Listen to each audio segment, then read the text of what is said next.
Hello. How are you? I'm excited.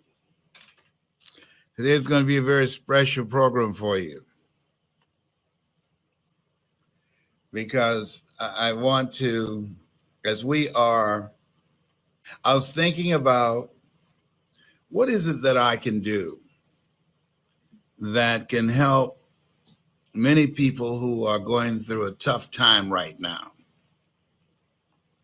And so this program is for that. There's a song years ago that I enjoyed very much. Would you believe it? Now, this is not for the millennials because this song is 50 years ago. And when I hear it, it makes me want to bust a move.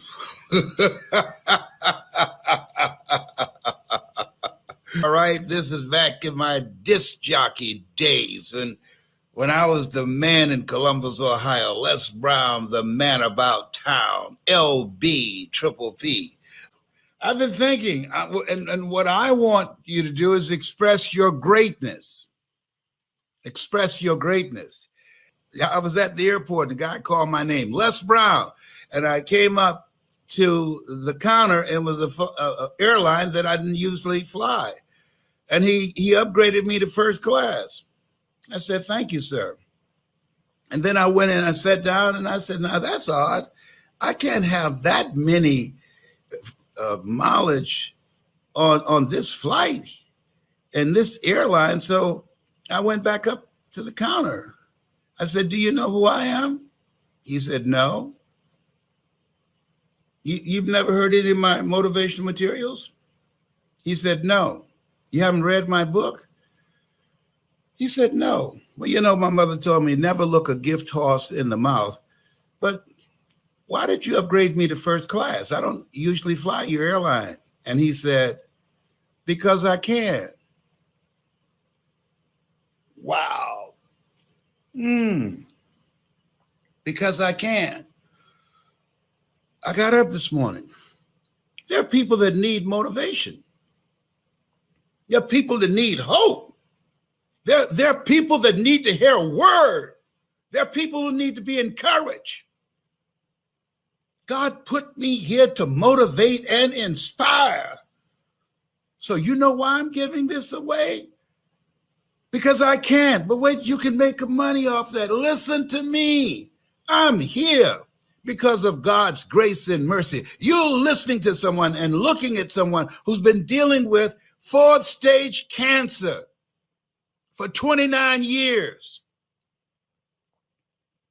under the auspices of God and being treated at the Cancer Centers of America. My record reflects Les Brown. You see my record.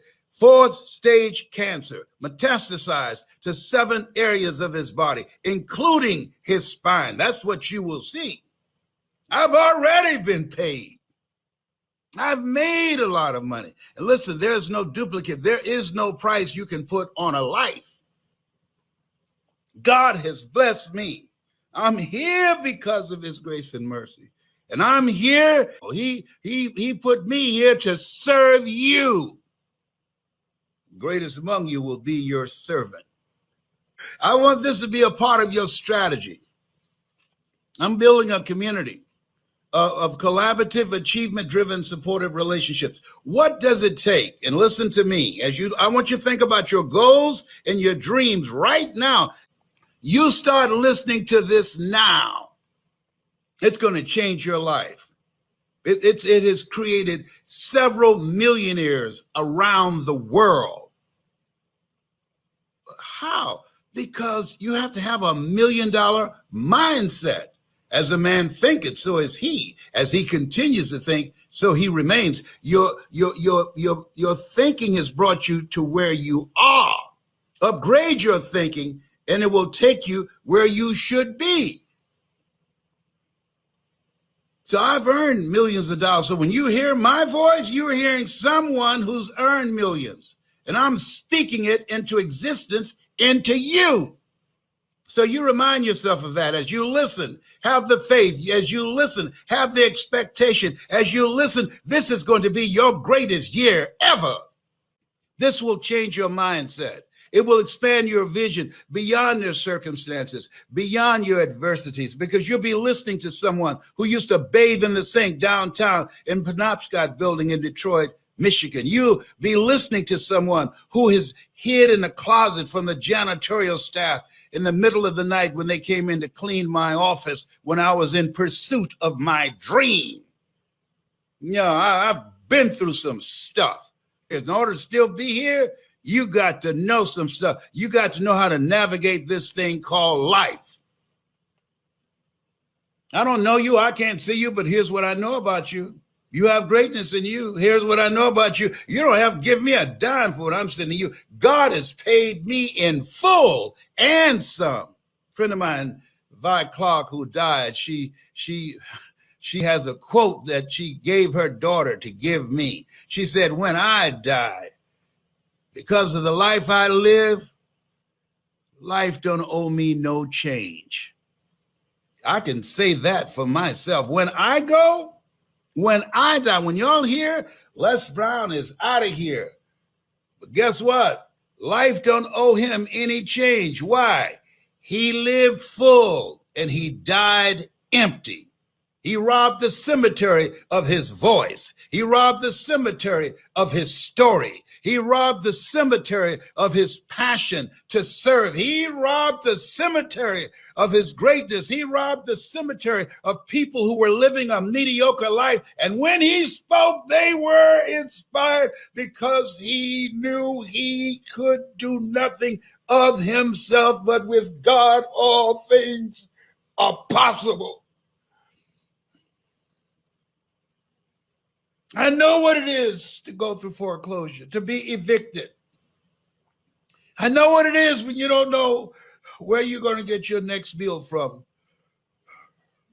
You don't have enough money for bills. You got to make a choice, trying to make $5 go where $50 need to go. I know what it is to say, God, let me know you real.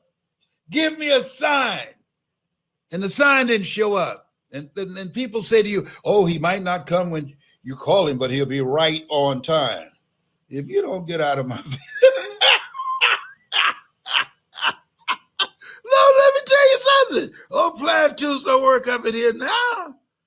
No. People need to know. I'll never leave you nor forsake you. They need to know, therefore, take unto you the whole armor of God, that ye may be able to withstand in the evil day. See, in order to get something, you got to go through something.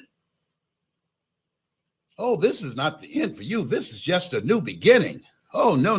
There's a reason that we are facing this place where we are right now in life, when you have a gut-wrenching, a teeth-rattling experience. We run to God only to discover that it's God that's doing the shaking. Listen to me.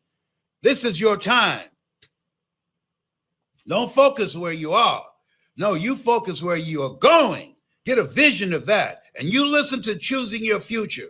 It's possible. And I'm saying to you, as you look at yourself and look at situations that you're facing right now, if anybody at any point in time were evicted, faced a foreclosure, lost their job, their business went under, or a doctor looked at them and said, you're terminal, and they survived, then it's possible that you can survive.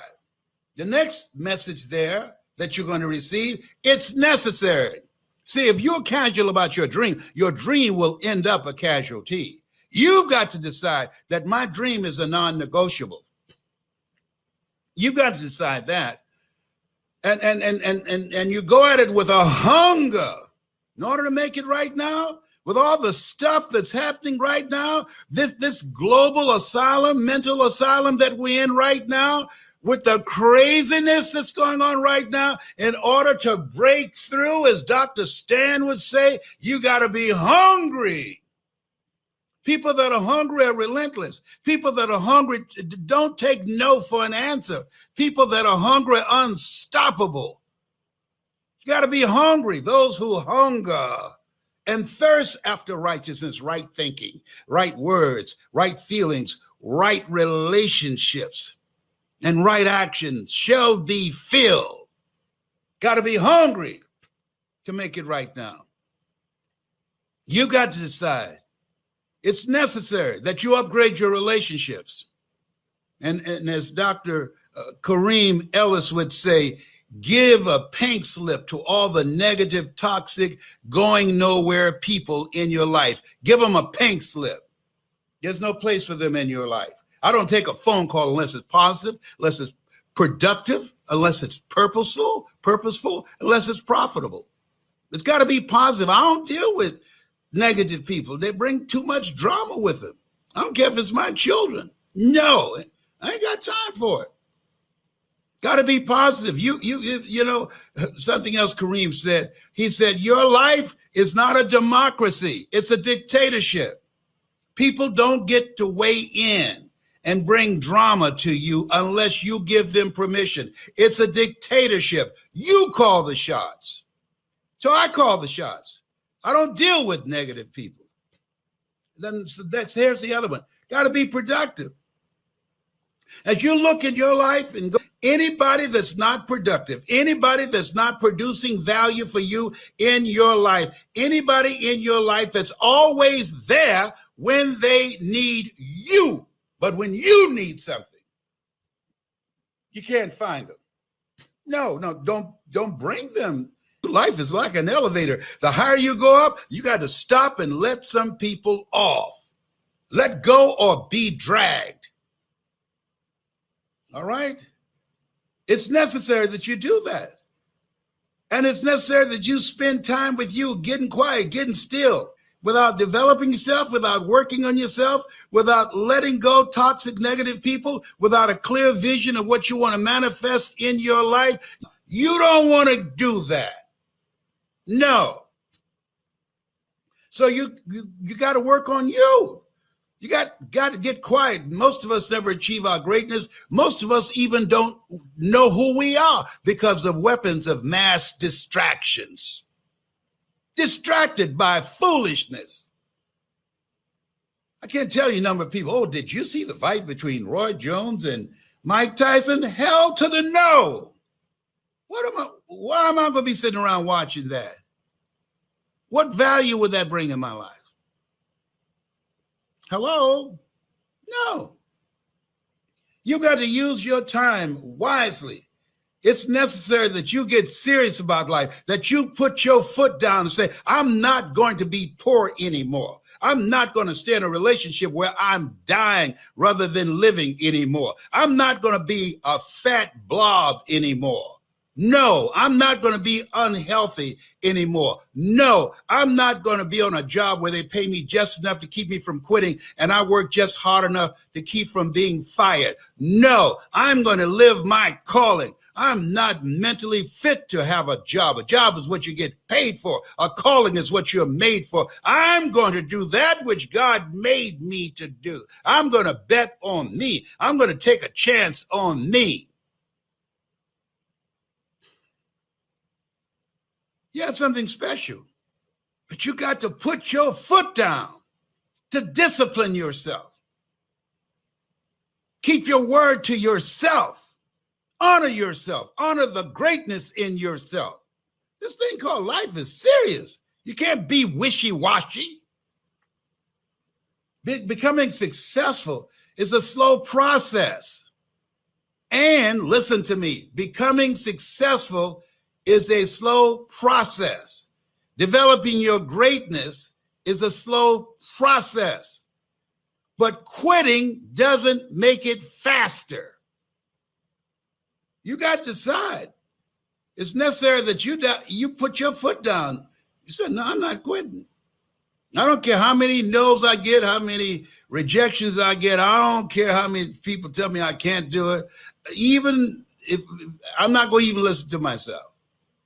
Because I don't have enough knowledge to know what I can't do. Sometimes you got to be intelligently ignorant. No.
You got greatness in you. And sometimes you got to fight yourself.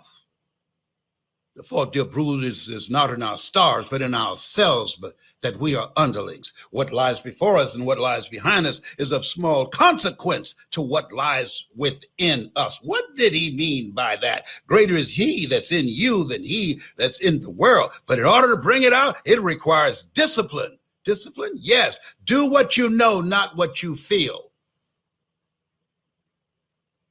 I got some commitments of what I want to do health-wise. Develop a plan of action to be here. Create an agenda for your life. I have an agenda for my life before I go to sleep at night, what I want to get out of the day. The average person is just trying to get through the day. Before you lay your head down, make sure you know something tonight that you didn't know yesterday, and write out what it is you want to achieve tomorrow so that you're not among those willy-washy people. It's necessary that you get serious, that you put your foot down, and that you kick your own behind. Did you say that? Yeah. Yes. I've done that. So what was I thinking when I did that? Guess what? I wasn't thinking. Yo, you got to monitor you. You got to look at you and hold yourself accountable, because wherever you find yourself at some point in time, you made an appointment to be there. You're made in the likeness and image of God. You've been given authority and dominion over everything on the face of the earth, and you will never exercise authority and dominion over your life until you exercise authority and dominion over what you are not. Most of us are living a life, a misplaced life, a life that's not us, and we don't even realize it. Dr. Carter G. Woodson, would you please come forth, please? Yes, if you can determine what a man shall think, you never have to concern yourself with what he will do. If you can make a man feel inferior, you never have to compel him to seek an inferior status, for he will seek it himself. And if you can make a man feel justly an outcast, you never have to order him to go to the back door. He'll go without being told. And if there's no door, his very nature will demand one. Talking about the coronavirus. Let me tell you a virus we got to get rid of. HIV, hood-infected virus. AIDS, addiction to incarceration, and death syndrome. Those are two viruses we need to get rid of too. Our children are listening to us. Our children are watching us. We all can make a difference. I think Horseman had a point. We should be ashamed to die until we've made some major contribution to humankind. You know how many people die every day, and 2 weeks later, there are no conversations about them because their lives were so inconsequential? Born with greatness, made in the likeness and image of God, been given authority and dominion over everything on the face of the earth, and they never exercised that authority and dominion. They died at age 25 and didn't get buried until they're 65. I didn't wake up and start living until I was 37. I'm here because of God's grace and mercy.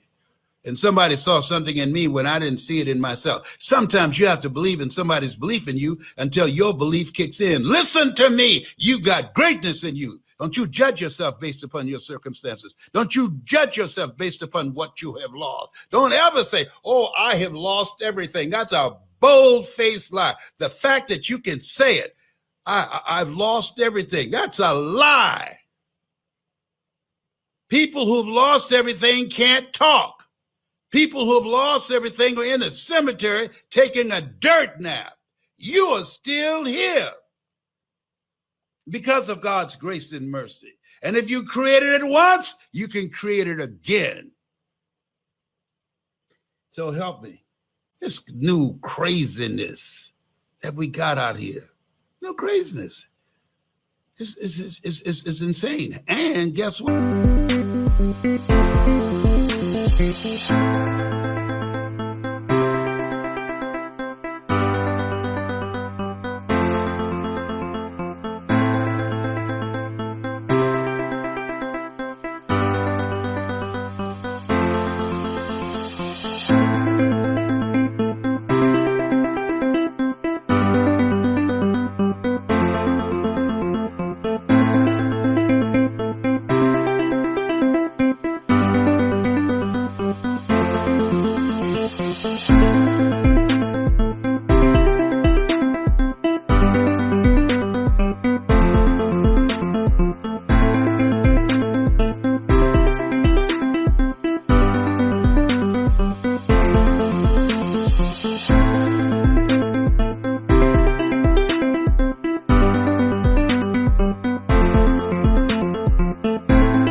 everybody is reachable, teachable, and redeemable.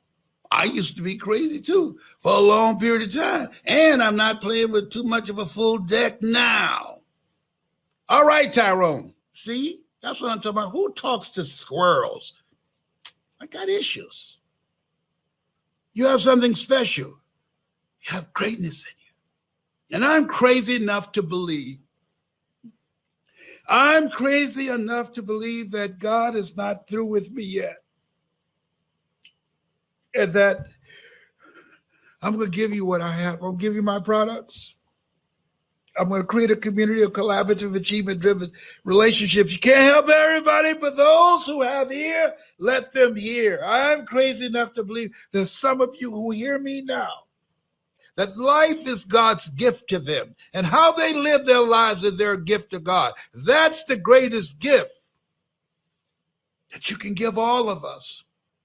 It's not about the materialistic things. It's not. I know this to be true. Mike Williams, thank you, brother, who wrote the book called The Road to Your Best Stuff. He led me to myself. Sometimes you have to believe in somebody's belief in you until your belief kicks in. We're losing too many people, too many children. And I'm still here. I'm still here.